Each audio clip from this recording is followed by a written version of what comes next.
Echoes of 2018. Back then it was October instead of March. A more conventional time for being sick. Oregon's 2-year, 12-day-long state of emergency with a timeline that's 1 year and 11 months. Why is it an extra 12 days or more? It was in Portland. 2020, February 28th, just before March. Continental United States, this time around, it's March.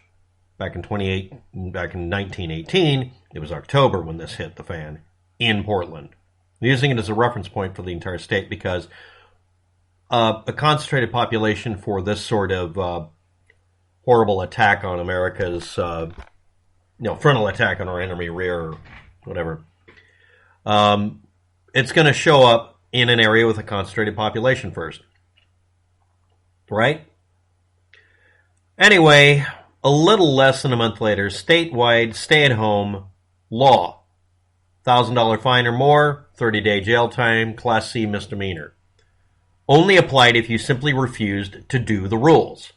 If you were an activist, you got a $1,000 fine and maybe 30 days in jail, or both, and it was a misdemeanor put on your record. If during this you showed that you're a reactionary that responds to any form of authority, or more accurately, being told to stop trying to be an activist, if you push it like punching a cop, you went to jail for punching a cop. That's all there is to it. You didn't have anything happen to you if you just were told, go home, stop marching. That's not what happened. Well, no, it isn't. That literally... The only thing you find during March of 2020 is people being arrested for hoarding or stealing respirators. April 28th, over a month later, real lockdown. 100 miles of planned shutdowns in Portland itself. Really ended up just being a few streets because that was all that was needed. The idea is to do the minimum first, see if it works. And it worked. It reduced significantly people meandering around in vehicles. It was mostly so people had to ride a bicycle or walk, which meant that you were restricted to whatever's close by, not going long distances. It's the distance you move that spreads the creeping crud, the cootie. We're not allowed to use real words now. We have to mind our P's and Q's. And on. So, May 14th, a 3-phase opening started in 31 of 36 counties because it was found that those counties, the majority of counties in the state of Oregon, could actually open up. Salons, restaurants, bars, etc. Just allowing it with some restrictions, but they could, to keep them from going out of business. Phase 3, not Phase 2 or Phase 1 or anything, just, they were at Phase 3. Only after that, just before July of 2020, June 29th, face masks are required indoors, not in your home. Yes, Fox lied about this. Masks are required if you're in indoor venues of any kind or businesses.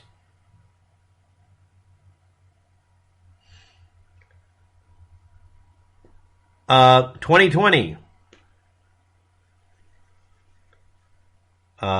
November 14th, for the next 2 weeks, holiday social gatherings limitation of 6 people, takeout only for restaurants, closing of gyms and recreational facilities, because there was an upsurge. Okay, where were they coming from? Tracebacks showed it was from restaurants, recreational facilities and areas, hiking areas maybe, but gyms. Okay, well, if that's the focal point, they're closed for the next 14 days to nip it in the bud. And then it went away. But on the 25th of the month, after this was the 14th, on the 25th of the month, 4-tier county risk level established for the counties, just in time for the holidays. The 25th 1 month, almost exactly 1 month, calendar 1 month before Christmas. Risk levels, 4 tiers. Most of the counties were in extreme. That's why it was done. Truth and reporting rules were put in place. People were told, you will not suppress data. Next, you will publish the raw data and cooked. Cooked data means we're taking into account that we have a bunch of people who are sick from 2 weeks ago who are still technically sick, but they're not sick enough to even notice it. They're just testing positive. That fine-grained data was a requirement before then, but now it was, literally riveted in place. Or not, depending on who you talk to and who you believe on YouTube, right? 2021. The fine-grained data is a problem because looking up governor-issued executive orders and city and county rules are complicated by them not using time and date stamps that are either searchable, consistent, or just non-existent. Oh, it's 2021 Executive Order 5. That doesn't tell me when it came out. Well, it was the 5th one. Who gives a shit? You can organize it by timeline, right? Yeah. Then put the time. We don't want to. I'm not going to click every fucking order that's labeled order number 4. What is it about? We're not going to tell you until you click it. Then it's a PDF file opening up. Again, I have to reassemble the slap-o-matic machine, tie people in the chairs, and have it slap them for the number of people in this city, state, or county that they annoyed, being able to hit a button once. You all get an app for that. How many do you want to smack the governor for being an idiot? Yes, your reason.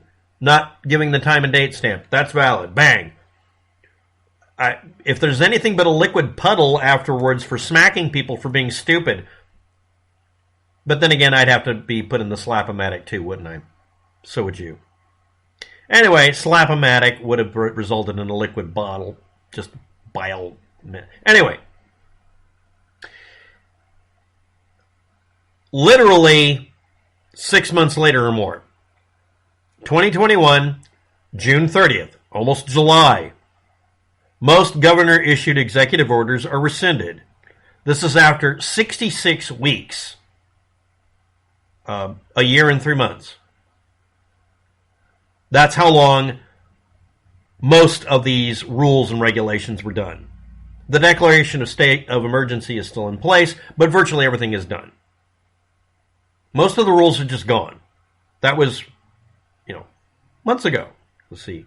July, August, September, October, November, December, January, February. We're now at March, so we're going to call that over 6 months of most of these rules being gone.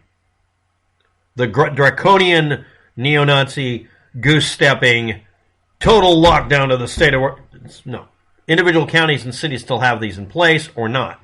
I was in a city that turned into what I call a shitstorm because virtually everything that I relied on to not die from dehydration, freezing, or not able to be buying food was gone at some point here. The statewide stay-at-home rule and then the real lockdown in late April of 2020 made it to where it was literally non-viable for me to be in Portland.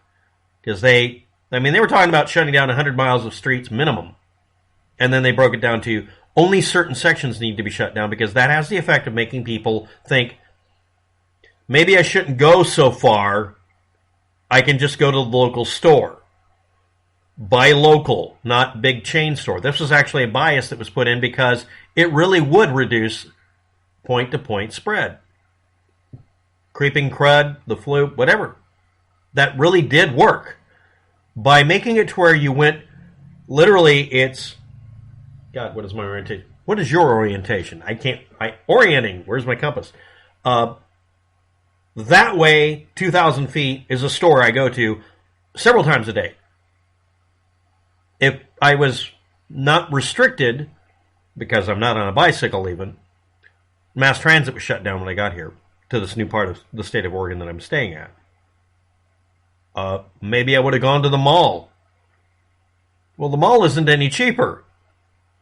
The Ma and Pa store up the road was a godsend. Everything I needed just about. And what wasn't there was at a store that opened reopened literally a month after I got here because they realized, yeah, people going to the dollar store, if they wear masks, aren't spreading anything. Just literally, if everybody wears a mask and you make a requirement, everything can stay open. It doesn't matter how many times you repeat that to freedom fighters that are willing to cough in your face because they think biowarfare isn't assault and battery, because they're assholes, nothing else, they're just assholes, opportunistic ones. Oh, there's conflict. Like the Predator series, I detect conflict. Time to go hunting people to fuck with. No, literally, these are the sociopaths you were warned about by everybody. Anyway, after X number of months now where virtually none of these orders are in place, and they'd been in place for 66 weeks, figure out how many months that is, but a little over a year and 3 months. So a year, 3 months, and 1 week is what I calculated it out, but I could obviously be wrong. Everything was basically over with, except statewide and county level stuff can't be the state of Oregon can't say you have to remove the restrictions until, here we go. Declaration of state of emergency is scheduled to end tentatively or most likely April Fool's Day this year. This announcement was made on the 24th of last month. That's February 24th last month. This is a 2-year and 12-day most likely ending, but really at the point you can make that declaration, it's essentially a 2-year period of time. You can look up the Spanish flu 2018 and find out quarantines in Portland, Oregon, and watch exactly the same behavior, and we didn't learn anything from it. Because we did learn something from it. We learned that no matter how many times history repeats itself, someone actively wants it to. They want that death rate. They want it to thin the herd. They equate staying open but requiring masks with tyranny and Nazism. That's complete class warfare. No. You're being told to do the one thing that might reduce spread since 2018 to 2019 to 2022. And there are still people who obviously know that they're bullshitting, who are proclaiming this and wearing it like a chip on their shoulder, hoping you'll knock it off because they need conflict. They need to be at the center of attention in an argument. And YouTube is feeding it. Me putting up this video is risking me having my channel shut down because I'm going to list a factual statement in the title and put a link right under it in the description and put all of this other information in Portland. I'm going to have to put it in Newspeak or Newspeak down below in the description so it doesn't set off any flags. I'm going to have to use euphemisms and hacker jargon statements and munging, which is what we called it in the old days, where you make it to where it evades censorship by overzealous assholes on Wikipedia or on some message board. The title of the video will be 2022, March 3rd. If you test positive, you get free medication on the spot, antiviral pills, that are 90% effective that have just been found to be able to work against this specific problem. Before that, it was several different antivirals that were 20% to 50% effective. That's what I've seen. These are 90% effective because they're only going after this general genre of viruses. It's an antiviral medication. Antiviral medications have risks. But if you go in and get tested, you can take these to try to finally, 2 years late, literally, it's 2 years late. We finally have a medication to try to kill a airborne flu virus. Think about that. No vaccinations, you literally take an over-the-counter. It would be over-the-counter. This is approved for literally, if you have a disease, you get the medication for it. The only diagnosis is you test at least once positive. The only reason you do that is if it has such a low possibility of harm that they're willing to give it to you even if you have a false positive. Test and treat versus test and isolate. Because now it's gotten to the point that it really is just the flu. That's a sign. And of course, I'm going to get flagged for posting facts. But I'm going to cut and paste the entire article below in the description so they'll flag me for copyright instead. Aha! I don't know what the fuck I do to fix this. Anyway, thanks for watching. Have a good day. Good luck with that. And let's not repeat 2018 again.